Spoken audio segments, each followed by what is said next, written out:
Godwin John ministries வழங்கும் தினம் ஒரு சத்திய வார்த்தை. இந்த ஆடியோ நிகழ்ச்சிக்கு உங்களை அன்புடன் வரவேற்கிறோம்.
நம்முடைய பிதாவாகிய தேவனாலும் கர்த்தராகிய இயேசு கிறிஸ்துவினாலும் உங்களுக்கு கிருபையும் சமாதானமும் உண்டாயிருப்பதாக.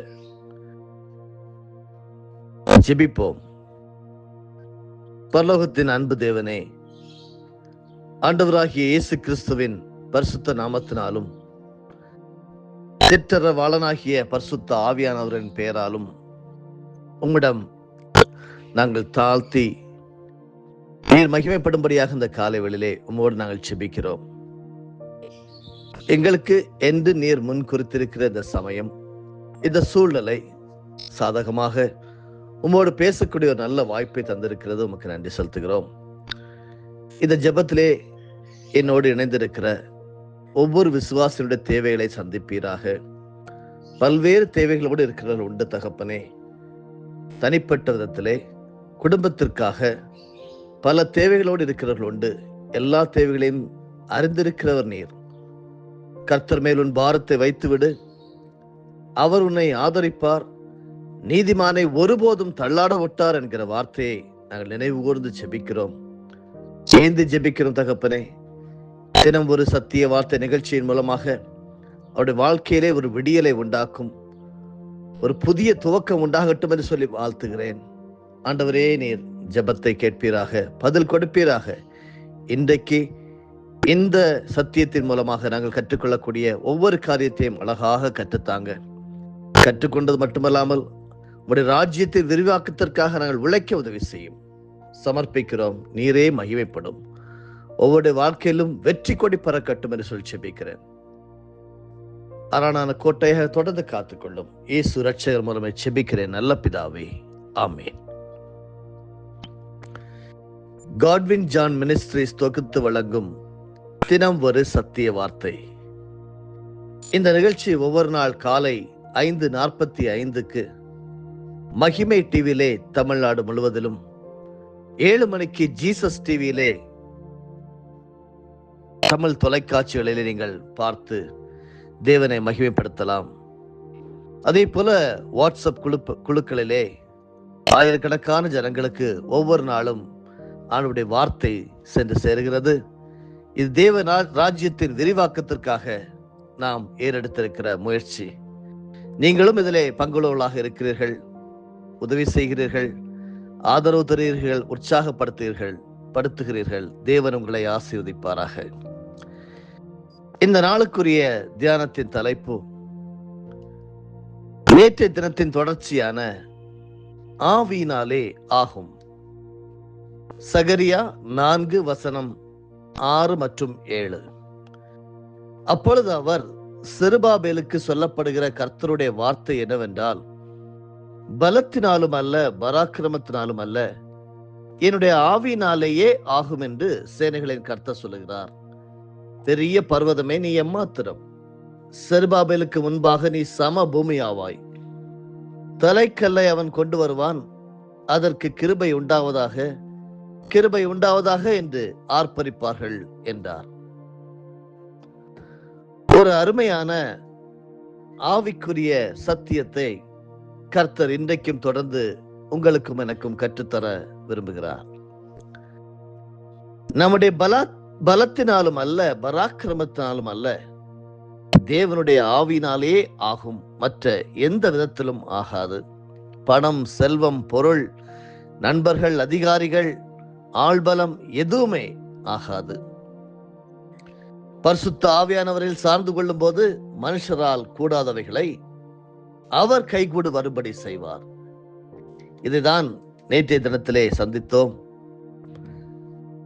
இன்றைக்கு நேற்றைய தினத்தின் தொடர்ச்சியாக தேவன் பரிசுத்த ஆவியானவர் மூலமாக எப்படி மோசேக்கு கற்றுக் கொடுத்தார், கிதியோனுக்கு கற்றுக் கொடுத்தார் என்று பார்த்தோம். இன்றைக்கு தாவீதை பற்றியும் சானியேலை பற்றியும் நாம் பரிசுத்த ஆவியானவர் அவர்களுக்கு என்ன எப்படி கற்றுக் கொடுத்தார் என்று தியானிக்க இருக்கிறோம். முதலாவதாக தாவீதுக்கு கற்றுக் கொடுத்த பாடம். ஒருமுறை இஸ்ரவேலருக்கு விரோதமாக பெலிஸ்தியர் படையெடுத்து வந்தார்கள்.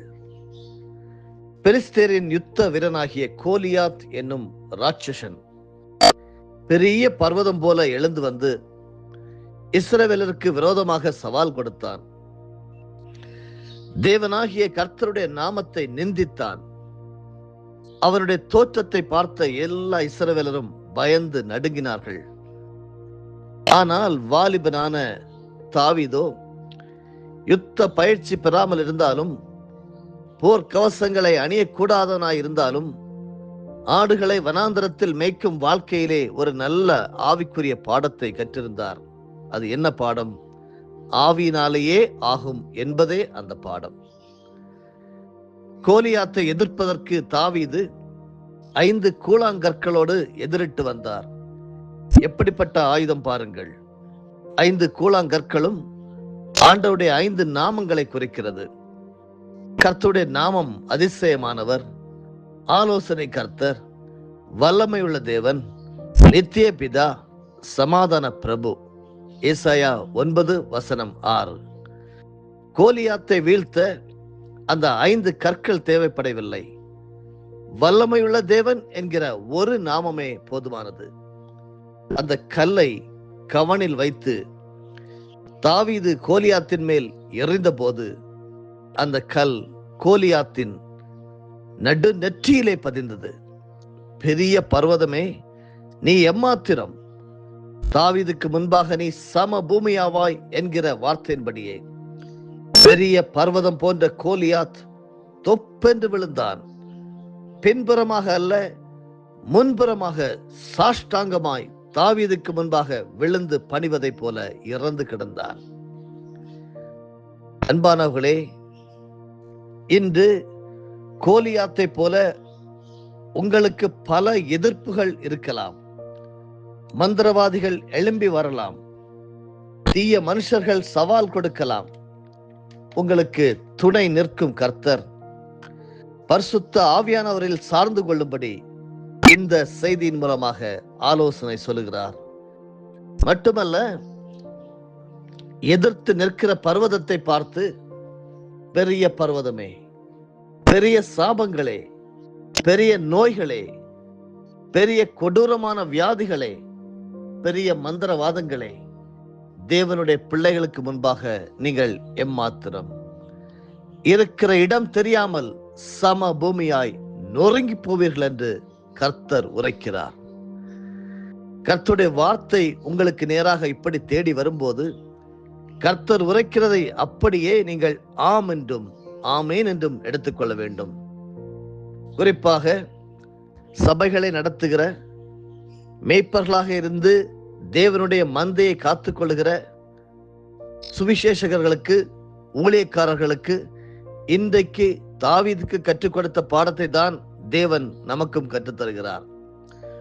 உங்களால் முடியாததை தேவனுடைய ஆவியானவர் நிகழ்த்தி காட்டுவார்.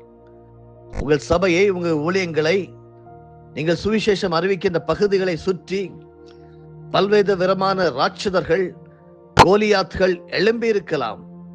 எல்லாவற்றையும் நீங்கள் பார்த்து சொல்ல வேண்டும், பெரிய பர்வதமே நீ சமபூமி ஆவாய், நீ எம்மாத்திரம் என்று சொல்லி நீங்க சொல்ல வேண்டும்.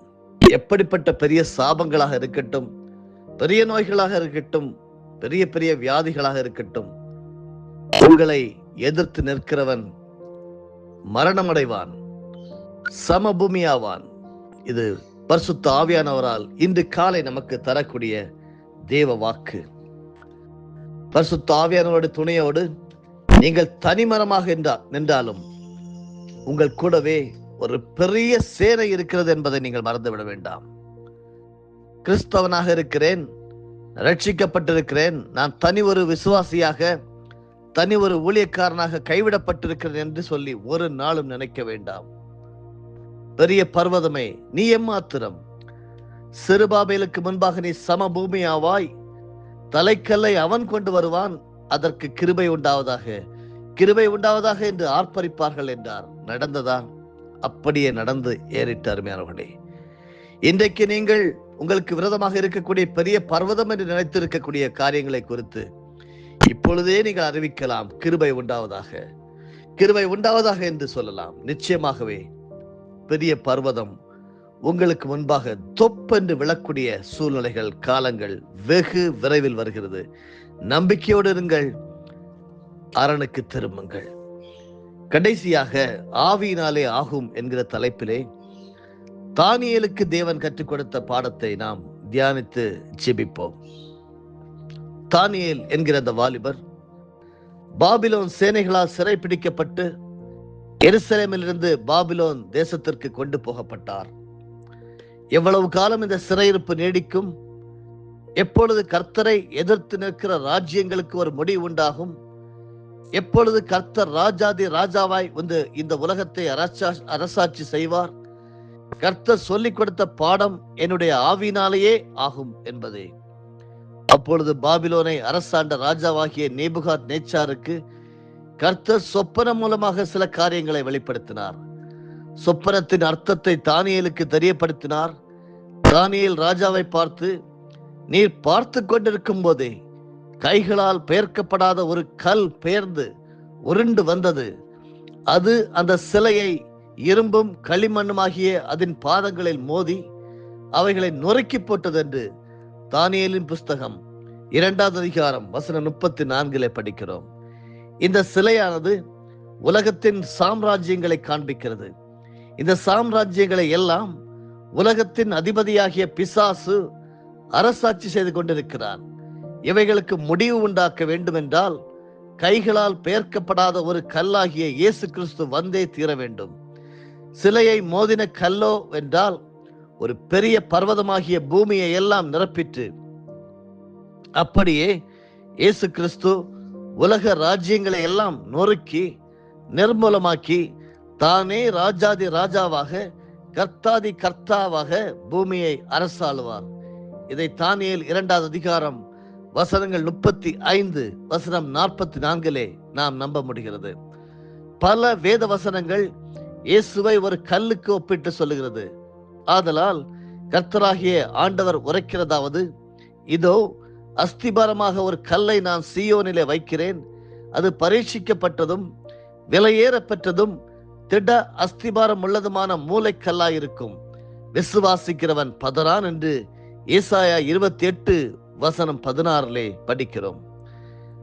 வீடு கட்டுகிறவர்கள் ஆகாது என்று தள்ளின கல்லே மூளைக்கு தலைக்கல்லாயிற்று. அந்த கல்லும் அவர்தான், இயேசு கிறிஸ்து. மத்தேயு 21:42 படிக்கிறோம்.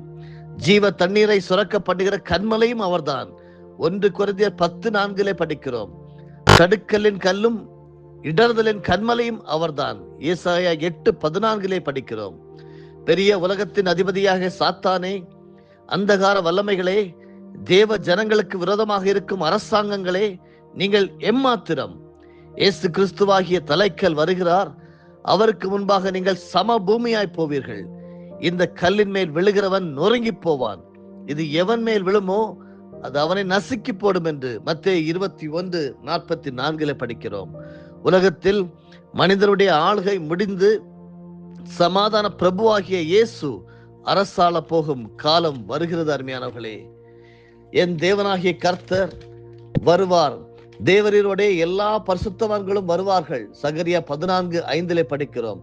உன்னதமாவுடைய பரிசுத்தவான்கள் ராஜரிகத்தை பெற்று என்றென்றைக்கும் உள்ள சதா காலங்களிலும் ராஜ்யத்தை சுதந்திரித்துக் கொள்வார்கள் என்று தானியேல் 7:18 படிக்கிறோம். அப்பொழுது உலகத்தின் ராஜ்யங்கள் நம்முடைய கர்த்தருக்கும் அவருடைய கிறிஸ்துவுக்கும் உரிய ராஜ்யங்கள் ஆயின. அவர் சதா காலங்களிலும் ராஜ்யபாரம் பண்ணுவார். வெளிப்படுத்த விசேஷம் 11:15 படிக்கிறோம். அப்பொழுது கர்த்தர் பூமியின் மீதெங்கும் ராஜாவாயிருப்பார். அந்நாளில் ஒரே கர்த்தர் இருப்பார், அவருடைய நாமம் ஒன்றாயிருக்கும் என்று சகரியா 14:9 படிக்கிறோம். என்னை கேட்டுக்கொண்டிருக்கின்ற தேவனுடைய பிள்ளைகளே, நீங்கள் மகிழ்ந்து களி கூறும் நாட்கள் விரைவாக வருகிறது. அது எப்படி நடக்கும் என்று கவலைப்பட வேண்டியதில்லை. பலத்தினாலும் அல்ல, பராக்கிரமத்தினாலும் அல்ல, ஆவியினாலேயே ஆகும். ஆமென். அன்பு நேசரே, உம்முடைய ஆவியினாலேயே ஆகும் என்று எப்படி நீங்க மோசேக்கு கற்றுக் கொடுத்தீங்களோ, கிதியோனுக்கு கற்றுக் கொடுத்தீங்களோ, தாவீது தானியேலுக்கு கற்றுக் கொடுத்தீங்களோ, அதை எங்களுக்கும் அழகாக கற்று தந்திருக்கீங்க. எங்கள் வாழ்க்கையில இருக்கக்கூடிய எல்லா விதமான அகங்காரங்களும் எங்களுக்கு விரோதமாக எதிர்த்து நிற்கக்கூடிய காரியங்கள் எல்லாம் எங்களுடைய பரத்தினால் பராக்கிரமத்தினாலும் அல்ல, உம்முடைய ஆவினாலே ஆகும் என்று சொல்லி அறிக்கை செய்கிறோம். காத்துக்கொள்ளும் இயேசுவின் மூலமே ஜெயம் எடுக்கிற நல்ல பிதாவே, ஆமென். என் ஆத்துமாவே கர்த்தரை ஸ்தோத்தரி, என் முழு உள்ளமே அவருடைய பரிசுத்த நாமத்தை ஸ்தோத்தரி. என் ஆத்துமாவே கர்த்தரை ஸ்தோத்தரி, கர்த்தர் செய்த சகல உபகாரங்களையும் மறவாதே. ஆமென்.